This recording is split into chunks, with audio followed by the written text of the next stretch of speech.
So present బీజేపీలో ఉన్న కోలాహలం అంతా అయితే మనం చూస్తూ ఉన్నాము. ఇక్కడ ఇంతసేపటి వరకు కూడా నామినేషన్ పర్వం అనేది కొనసాగింది. అందులో నుంచి రాజాసింగ్ బహిష్కరి వెళ్ళిపోయినట్లుగా మనం చూస్తూ ఉన్నాము.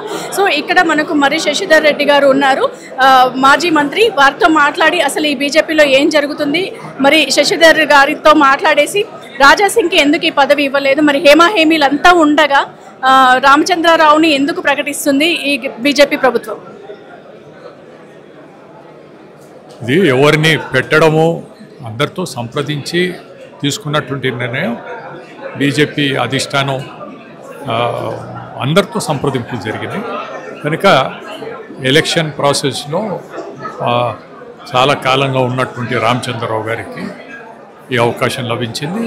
దీన్ని సర్వత్రా దీని పట్ల హర్షం వ్యక్తం. సో సీనియర్ నేతలు అందరూ ఉండగా, అంటే ఇప్పుడు మంత్రి పదవిలో ఉన్న వారికి ఈ అధ్యక్ష పదవి ఇవ్వాలి అనేది ఒక నానుడి ఉంది. మరి అది ఎంతవరకు కరెక్ట్? అంటే ఇప్పుడు వాళ్ళందరినీ కాదనేసి ఇప్పుడు ఈటల రాజేందర్ గారు ఉద్యమం టైంలో కూడా ఆయన తెలంగాణ కోసం కానీ మామూలుగా ఉద్యమాలలో కానీ ఆయన పార్టిసిపేట్ చేయడం జరిగింది.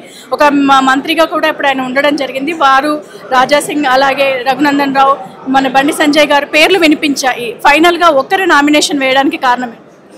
మా పేర్లు చాలామంది వినిపిస్తాయి, స్పెక్యులేషన్స్ చాలా జరుగుతుంటాయి. మహారాష్ట్రలో, మధ్యప్రదేశ్లో లెజిస్లేచర్ పార్టీ సమావేశం జరగకముందు ఇప్పుడు ముఖ్యమంత్రిగా ఉన్నటువంటి మోహన్ యాదవ్ గారు 4వ లైన్లో నిలబడి ఉన్నారు.